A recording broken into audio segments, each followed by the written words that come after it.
Hello दोस्तों, स्वागत है आपका अपने यूट्यूब चैनल अपनी हिंदी में। दोस्तों, वर्णमाला हिंदी ग्रामर का सबसे कठिन तथा सबसे सरल टॉपिक है। बस आपको इसको अच्छी तरीके से समझना है। आप इस वीडियो में बहुत ही आसानी से वर्णमाला समझ सकते हो तथा 1 सेकंड में इसका आंसर दे सकते हो। वीडियो में अंत तक बने रहें दोस्तों। और अभी तक आपने मेरे चैनल को सब्सक्राइब नहीं किया है तो चैनल को सब्सक्राइब कर लें तथा वीडियो को लाइक करें। देखते हैं दोस्तों वर्णमाला। वर्णमाला में वर्ण क्या होते हैं, सबसे पहले देखते हैं वर्ण। वर्ण क्या होते हैं? तो वर्ण मुख से निकली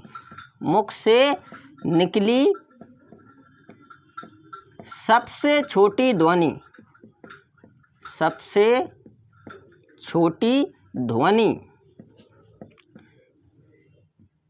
वर्ण कहलाती है। वर्ण दोस्तों, वर्ण मुख से निकली सबसे छोटी ध्वनि वर्ण कहलाती है, जिसको और अधिक खंड नहीं कर सकते, जिसको और अधिक नहीं तोड़ सकते, उसको वर्ण कहते हैं। दोस्तों, वर्ण हो गया। वर्ण के बाद वर्णमाला। वर्णमाला किसको कहते हैं? तो वर्णमाला वर्णों के व्यवस्थित समूह को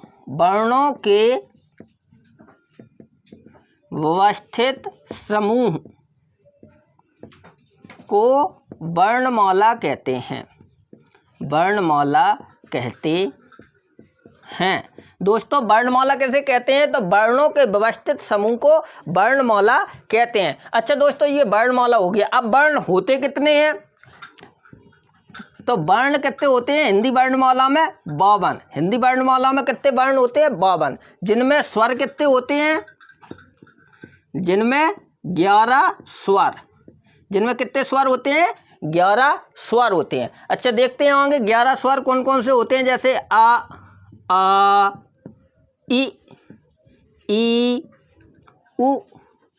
उ ऋषि ए आए ओ औ।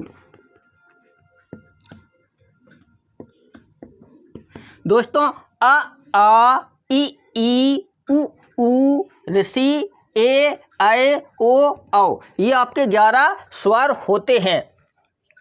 अच्छा दोस्तों, ये 11 स्वर हो गए। अच्छा, अब इसमें कोई पूछे कि ये कौन सा स्वर है, मूलधन स्वर है कि कंठव्य स्वर है कि तालव्य स्वर है, तो इसकी पहचान कैसे करेंगे? तो इसको देखते हैं। आ में आ, इसको पढ़ के देखते हैं।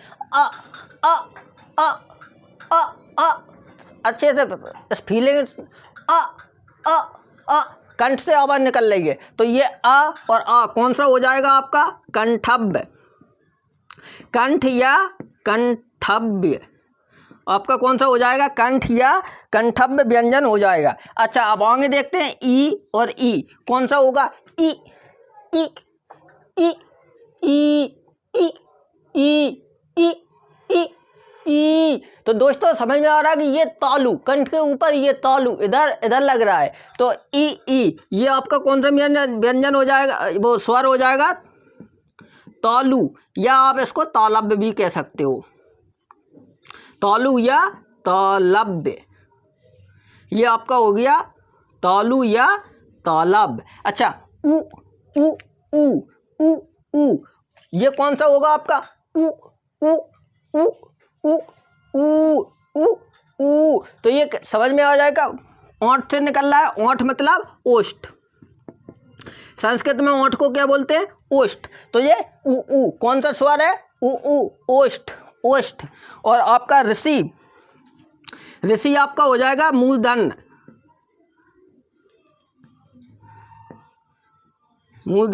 स्वर। ऋषि आपका कौन सा हो जाएगा? मूलधन स्वर। री री री री री ऋषि, ऐसा री, ऋषि को ऐसा पढ़ते हैं री, और मात्रा इसकी ऐसी होती है री। तो री री री, तो ये इधर ऊपर रे रे जो ऊपर लग रहा है, तो इसको बोलते हैं ऋषि। तो ये कौन सा हो जाएगा? मूलधन। अच्छा, और ए और आई, तो देखो ए आ और प्लस ई मिलकर क्या बोलता है? ए। संस्कृत में पढ़ा होगा आ और ई, संधि में आपने पढ़ा होगा आ प्लस ई मिलकर ए। तो आ आपका कौन सा होता है? कंठ। आपका कौन सा होता है? कंठ।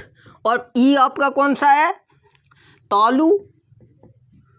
तो ए आई कौन सा हो जाएगा, कंठ तालब्य। ए आई आपका कौन सा हो जाएगा, कंठ तालब्य। ए आई आपका कौन सा हो जाएगा, कंठ तालब। जैसे देखते हैं ए आए, ए आए, ए आए, ए आए। तो ए देखो कंठ से आ रहा है, ए आए, तो ये कंठ के ऊपर आ गया, तो ये आपका हो गया कंठ तालब। ऐसा ही ओ और औ व्यंजन देखते हैं, ओ और औ। तो ओ कंठोष्ठ, ओ आपका हो जाएगा कंठोष्ठ। ओ तो ओ और कंठ और ओठ, कंठ ओठ, ओ औ। तो ये आपका हो जाएगा कंठोष्ठ। दोस्तों यहाँ तक आपको कोई परेशानी नहीं हुई होगी, अच्छे से समझ में आ गया होगा। आ और आ कौन सा आपका स्वर होता है, कंठब्य स्वर। आ कंठब्य स्वर। ई तालु या तालब्य स्वर, ई तालु या तालब्य स्वर। उ आपका ओष्ठ स्वर आ जाएगा। ऋषि आपका आ जाएगा मूलधन्य, ऋषि आपका कौन सा आ जाएगा, मूलधन्य। और ए आई कंठ तालब, ए आई आपका कौन सा स्वर है, कंठ तालब, ए आई कंठ तालब। और ओ औ कंठोष्ठ, ओ औ कौन सा होगा, कंठोष्ठ। परीक्षा में पूछ सकते हैं कि निम्नलिखित में से उ कौन सा स्वर है, तो उ तो ओष्ठ, उ कौन सा है, ओष्ठ, उ कौन सा है, ओष्ठ। आ कौन सा है आपका, कंठ। आगे देखते हैं दोस्तों, अब देखते हैं स्वरों का वर्गीकरण। आप कहोगे सर आपने ये तो बता दिया है कि ये ऐसे स्वर होते हैं, अब स्वरों का वर्गीकरण। अब इसमें ह्रस्व स्वर देखते हैं, ह्रस्व स्वर। अच्छा, ह्रस्व स्वर होते क्या हैं, ह्रस्व स्वर बोलते हैं जिनको बोलने में बहुत कम समय लगे या एक मात्रा का बोध हो, उसको ह्रस्व स्वर बोलते हैं। इसमें बोल सकते हैं एक मात्रा या कम समय का बोध, इसको बोलते हैं ह्रस्व स्वर। अब कहो सर हाँ आपने ये तो बता दिया कि ह्रस्व स्वर में एक मात्रा का बोध होता है और इसमें कम समय लगता है, तो इसको पहचानेंगे कैसे। तो इसमें पहचानने की, इसमें आ, छोटा आ, छोटी ई और छोटा ऊ, ये तीन इसमें ह्रस्व स्वर हैं। इनको मूल स्वर भी कहा जाता है। मूल स्वर किसको कहा जाता है, छोटा आ, छोटी ई, छोटा ऊ। इनको बोलने में आ ई उ, आ ई उ, तो बहुत कम समय लग रहा है, तो ये आपके हो गए ह्रस्व स्वर। अच्छा तो सर बताइए दीर्घ स्वर क्या होते हैं, तो दीर्घ स्वर देखते हैं। अब दीर्घ स्वर, तो ह्रस्व स्वर में एक मात्रा लग रही है, तो दीर्घ स्वर में क्या लगेगी, दो मात्रा। दीर्घ स्वर में दो मात्रा।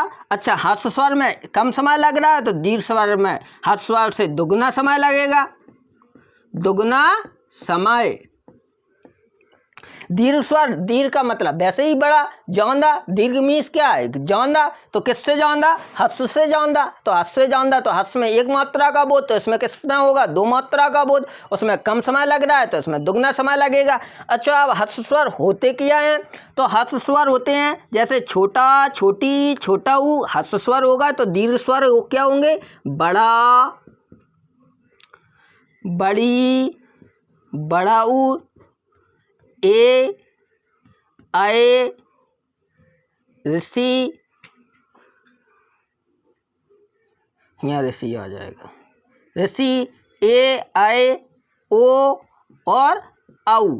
ये आपके हो गए दीर्घ स्वर। कि दीर्घ स्वर में क्या आएगा, बड़ा, बड़ी, बड़ा ऊ, ऋषि, ए आए, ओ औ। अच्छा, आपने कहा कि हाँ सर ये दीर्घ स्वर बड़ा आपने लिख तो दिया, लेकिन ये होगा कैसे, कैसे मान लेंगे इसको दीर्घ स्वर में बड़ा आएगा, ह्रस्व स्वर में भी बड़ा आ सकता है।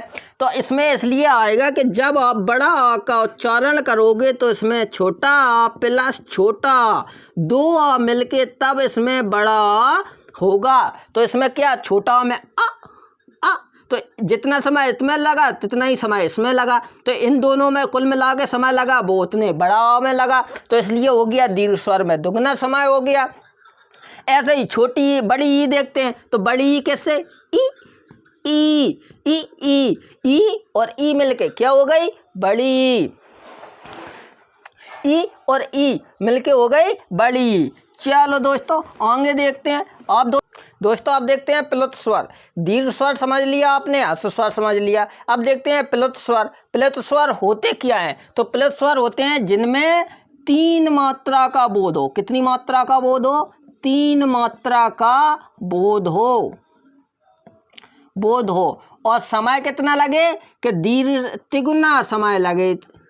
तिगुना समय। आप कहोगे सर तिगुना समय कैसे लगेगा? कि प्लुत स्वर में जब किसी को बुलाते हैं या आवाज़ देते हैं तो बहुत जैसे ओए, हरे, ओ, तो इसमें बहुत अधिक समय लग रहा है। तो जैसे राम, तो इसमें क्या हो जाएगा? राम। ओम, ओम, तो इसमें बहुत अधिक समय लग रहा है, तो इसलिए ये प्लुत स्वर होगा। ह्रस्व स्वर में 1 मात्रा का बोध, दीर्घ स्वर में 2 मात्रा का बोध, प्लुत स्वर में 3 मात्रा का बोध होता है इसमें। चलो अब दोस्तों देखते हैं, स्वर तो समझ लिए, अब देखते हैं व्यंजन क्या होते हैं। तो व्यंजन देखते हैं। व्यंजन, ये व्यंजन दूसरों पर आश्रित है, इनका खुद का कोई अस्तित्व नहीं है। बिना स्वर के व्यंजन का कोई अस्तित्व नहीं है, ये स्वरों पर आश्रित हैं। तो आप कह सकते हो कि जो वर्ण स्वर की सहायता से बोले जाते हैं उनको व्यंजन कहते हैं। जो वर्ण स्वर की सहायता से बोले जाते हैं व्यंजन कहलाते हैं। दोस्तों व्यंजन किसे कहते हैं? तो जो वर्ण स्वर की सहायता से बोले जाते हैं उनको व्यंजन कहते हैं। आप कहोगे सर हाँ आपने ये व्यंजन को तो बता दिया, लेकिन अब मुझे पा वर्ग, चा वर्ग, ता वर्ग इसको याद करने में कठिनाई होती है। इसको याद कर लेते हैं, 2 दिन बाद भूल जाते हैं। आइए देखते, आज के बाद आपको याद करने की ज़रूरत नहीं पड़ेगी। उसके लिए आपको सिर्फ वर्णमाला याद होनी चाहिए। अब कैसे? तो देखते हैं। अहा तक छोड़ते हैं, का से लिखते हैं। का, खा, गा, घा, णा। अच्छा, चा, छा, जा, झा, इया, टा, ठा, डा, ढा, णा, ता, था, दा, धा, ना, पा, फा, बा, भा और माँ। चलो दोस्तों ये आपने लिख लिया। अब उसमें आता है कि खा बताइए किस वर्ग का व्यंजन है, गा बताइए किस वर्ग का व्यंजन है, इंगा बताइए किस वर्ग का व्यंजन है, ता बता दीजिए किस वर्ग का व्यंजन है। तो वर्ग याद करने में बहुत दिक्कत आती है, लेकिन आज के बाद आपको याद करने में कोई दिक्कत नहीं आएगी। इस वीडियो को देखने के बाद आप इसको बहुत ही आसानी से समझ सकते हो। अच्छा, ये अपन ने पूरी वर्णमाला लिख ली। का, खा, गा, घा, णा, चा, छा, जा, झा, इया, टा, ठा, डा, ढा, णा, ता, था, दा, धा, ना, पा, फा, बा, भा, मा। चलो दोस्तों देखते हैं। का, खा, गा, घा, णा, चा, छा, जा, झा, इया, टा, ठा, डा, ढा, णा, ता, था, दा, धा, ना, पा, फा, बा, भा, मा, या, रा, ला, वा, सा, श, श, ह, क्षेत्र, ज्ञ, स्र। ये मैंने पूरी वर्णमाला लिख ली। अब आपको करना क्या? पा वर्ग, चा वर्ग, ता वर्ग कैसे पहचानोगे? तो इसमें कुछ नहीं करना। इसका पहला देखो अक्षर क्या है? का, तो यहाँ लिख दो का वर्ग। लो हो गया का वर्ग। चा है तो चा वर्ग, चा। ता है तो टा वर्ग। लो, ता है तो ता वर्ग, पा है तो पा वर्ग। अच्छा, यरला तो ये हो गए अंतःस्थ, और ये हो गया ऊष्म, और ये हो गया संयुक्त व्यंजन।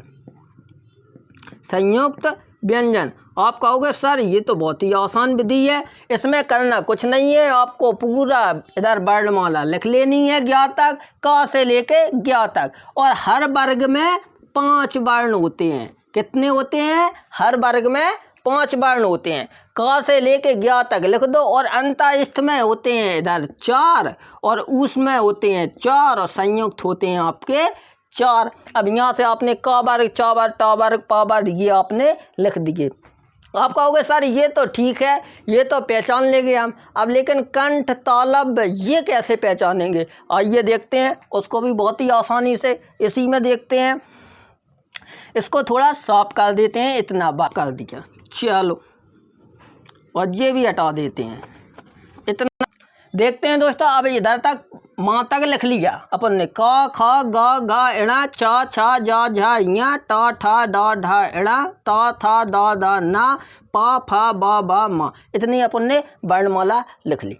अब आगे देखते हैं कौन सा ओष्ठ होता है। अब उसमें भूल जाते हैं ओष्ठ कौन सा है, दंतव्य कौन सा है, तालव्य कौन सा है, मूर्धन्य कौन सा है। तो बहुत ही आसान विधि है, अभी देखते हैं, तुरंत समझ लोगे। मान लो ये आपका मुंह है और ये आपके दांत हैं, ये आपकी हो गई जिह्वा, ठीक है, और ये आपके हो गए ये दांत, और ये आपका हो गया तालू, ठीक है, और ये आपका मूर्धन्य है ऊपर का हिस्सा, और ये आपका हो गया नीचे का आपका गला, ठीक है।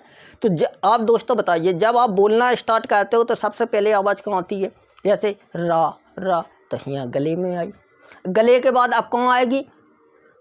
इधर तालू से टकराएगी। तालू के बाद कहाँ? इधर आ मूर्धन्य से टकराएगी, और मूर्धन्य के बाद दांतों से टकराएगी, दांतों के बाद ओंठ से टकराएगी, ओंठ के बाद जिससे आप बात करना चाहते हो उसके पास पहुंच जाएगी। तो वो ही बस इसमें लिखना है। तो सबसे पहले आवाज़ कहाँ आई? गले में। कहाँ आई? चाहे इसका मुंह ही बना देते हैं पूरा अच्छे से। लो, ये आपका हो गया मुंह, और ये आपका हो गया गला, और ये आपके हो गए दांत, और ये मुंह का ऊपरी हिस्सा हो गया, ये आपका हो गया तालू, ठीक है। ये आपका गला है। आपने बात स्टार्ट की तो बात कहाँ आई? गले में आई, गले में। अच्छा, अब गले से ऊपर बात बढ़ी तो कहाँ जाएगी? इधर ये तालू में। तो कहाँ पहुँची? तालू में। अब तालू के बाद यहाँ टकराएगी, ये ऊपर वाला, इसको बोलते हैं मूर्धन्य। इसको क्या बोलते हैं? मूर्धन्य। मूर्धन्य के बाद कौन टकराती है? दांतों से। ये आपके दांत हैं तो दांतों से टकराई। दांतों के बाद ओंठों से, तो ये आपके ओंठ हो गए, है ना दोस्तों। तो जब अपन बोलते हैं तो सबसे पहले कौन? गला, गले के बाद तालू, तालू के बाद मूर्धन्य, मूर्धन्य के बाद दांत, दांत के बाद ओंठ, इससे आपकी आवाज़ टकराती है, तब उसके बाद आवाज़ बाहर आती है। तो बस इधर ही लिखना है। सबसे पहले कौन टकराई? गले से। तो गले को क्या बोलते हैं संस्कृत में? कंठ। क्या बोलते हैं? कंठ या कंठव्य, ठीक है। अच्छा, गले के बाद कौन टकराई? तालू। तो तालू को क्या बोलते हैं? तालव्य, तालव्य या तालू है। व्यंजन लिखना चाहो व्यंजन भी लिख लो। लो, व्यंजन, चलो व्यंजन चल रहा है, व्यंजन लिख लो। अच्छा, अब फिर किसके बाद तीसरे नंबर पर कौन टकराई? मूर्धन्य। तो इधर इसको लिख लो। लो, मूर्धन्य व्यंजन, लो, हो गया है। अब उसके बाद कौन टकराई? दांतों से। तो दंत, ठीक है, या दंतव्य, और पास है ओंठ, ओंठ या ओष्ठ, ओष्ठ, और या दंतव्य। लो, दंतव्य, ये हो गया। लो, ये आपका बहुत ही आसानी से हो गया। बहुत ही आसानी से आप समझ सकते हो। आप पूछ सकते हैं कि निम्नलिखित में से बताइए कि खा कौन सा व्यंजन है, तो आप आसानी से बता सकते हो कि खा कंठव्य व्यंजन है। अच्छा, छा कौन सा व्यंजन है? तो छा तालव्य व्यंजन है। आप कहोगे सर हाँ ये तो बता दिया, अब लेकिन फा बताइए, फा कौन सा व्यंजन है? तो फा ओष्ठ व्यंजन है। वैसे भी पढ़ के देख सकते हैं, फा फा फा फा, तो ओंठ होते आ रही है, फा, ओष्ठ व्यंजन हो गया। तो इससे आप बहुत ही आसानी से, और इनमें से परीक्षा में आपको 1 या 2 सवाल क्वेश्चन आसानी से मिलते हैं। हर पेपर में वर्णमाला में से आपको 1 या 2 क्वेश्चन देखने को मिलते हैं। मुझे नहीं लगता कि ये वीडियो देखने के बाद आपको दोबारा इसकी आवश्यकता पड़ेगी। कुछ नहीं करना, सिर्फ आपको वर्णमाला याद करना है। वर्णमाला कहाँ से लिखना चालू कर दो, माँ तक चलता है, कंठ, ताला, मूर्धन्य, ओष्ठ, दंत और ज्ञानी तक, पा वर्ग, चा वर्ग, टा वर्ग, ठा वर्ग, अंत है, उसमें ये सब चलते हैं। अच्छा, आप कहोगे सर आपने ये तो बता दिया, अब अघोष, सघोष, अल्पप्राण, महाप्राण होते हैं, ये क्या होते हैं? आइए देखते हैं अघोष क्या होता है और सघोष क्या होता है। चलो इसको थोड़ा सा, चलो दोस्तों देखते हैं अघोष और सघोष। अघोष और सघोष होते क्या हैं तथा आप इसको कैसे पहचान सकते हो कि ये अघोष है कि सघोष है। मान लो ये क लिख दिया, अब आपसे पूछने को दे दिया कि निम्नलिखित में से 4 ऑप्शन दे दिए, छोड़ो, क, ग, न, सा, ये आपको 4 ऑप्शन दे दिए। अब उसने आपसे पूछा कि बताइए इनमें से सघोष कौन सा है, तो आप इसको कैसे बताओगे? उसने पूछ दिया अघोष क्या कौन सा है, तो आप कैसे बताओगे? इसकी कुछ तो पहचान होनी चाहिए कि जिससे हम आसानी से बता सकें कि ये अघोष है, ये सघोष है। और ये देखते हैं अघोष क्या होते हैं कि जो ध्वनि का उच्चारण करते हैं उसमें कंपन नहीं होता, हमारे अंदर कंपन नहीं होता। अब कंपन कैसे नहीं होता, देखते हैं। ध्वनियों के उच्चारण करते समय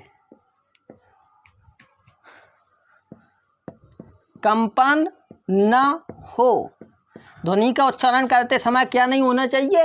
कंपन नहीं होना चाहिए, तो उसको क्या बोलते हैं? अघोष। अच्छा, आप कहोगे सर आपने ये तो बता दिया, अब कौन कौन से वर्ण होते हैं अघोष वो भी तो बताइए। तो चलिए देखते हैं। तो इसमें क्या होता है, हर वर्ग का पहला और दूसरा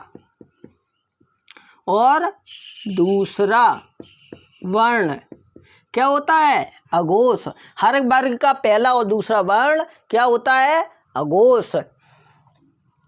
आप कहोगे सर हाँ, अब वर्ग क्या होते हैं? तो अभी बताया तो था, वर्ग, क वर्ग, च वर्ग, प वर्ग, ये बताए थे। अच्छा, अब हर वर्ग तो ऐसे ही लिख लो, क वर्ग, च वर्ग।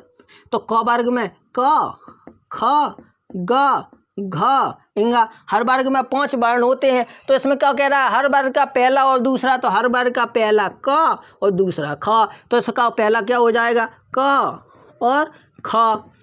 अब च वर्ग का तो च और छ, लो हो गया। ट वर्ग में तो ट और ठ, त वर्ग में त और थ, प वर्ग में प, फ, ये आपके अघोष हो गए। अब अघोष तो हो गए, अब सघोष क्या होते हैं? तो लो, सघोष इसका उल्टा होता है।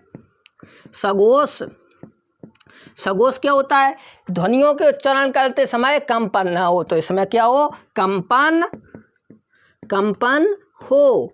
उच्चारण करते समय इसमें क्या हो? कंपन हो। अब उच्चारण कैसे करेंगे? इसमें हर वर्ग का पहला और दूसरा था, अब हर वर्ग में होते कितने हैं? 5 वर्ण, तो 2 हो गए, बचे कितने? 3। तो क्या कह सकते हैं? हर वर्ग का तीसरा, चौथा और 5वां वर्ण।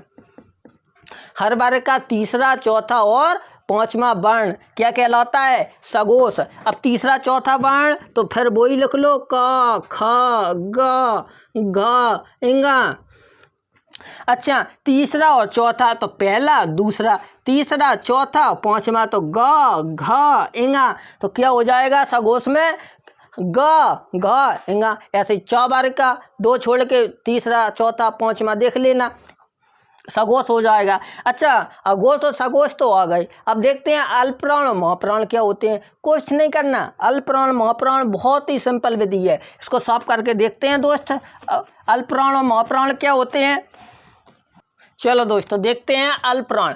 तो अल्पप्राण क्या होते हैं? तो अल्पप्राण जिन व्यंजनों के उच्चारण में मुख से कम हवा निकले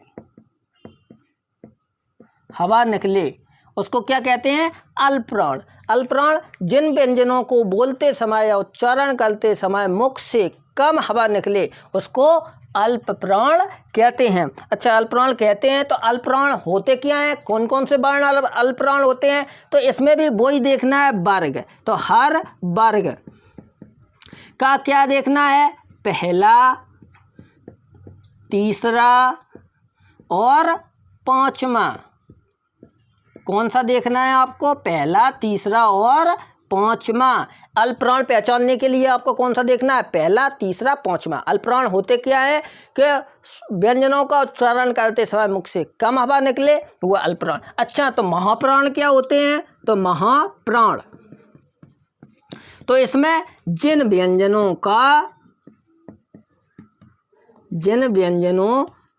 का उच्चारण करते समय मुख से अधिक हवा निकले उसको महाप्राण कहते हैं। अच्छा, इसको पहचान कैसे करेंगे? तो हर वर्ग का, अब देखो पहला, तीसरा, पांचवा हो गया, तो क्या बचा? दूसरा और चौथा।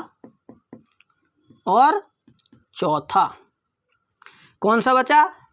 दूसरा और चौथा। महाप्राण यानी जिन व्यंजनों का उच्चारण करते समय मुख से अधिक हवा निकले उसको महाप्राण। अब ऐसे आप उच्चारण करोगे, जैसे दूसरा हर बार का ख दे दिया तो ख, अब तुमने मुख से उच्चारण किया ख ख ख, पा का फा किया फ फ फ। अब आपको समझ में नहीं आ रहा कि ज़्यादा हवा निकल रही है, कम हवा निकल रही है, तो आप सिर्फ ये देखिए वर्ग, हर वर्ग का दूसरा हो गया।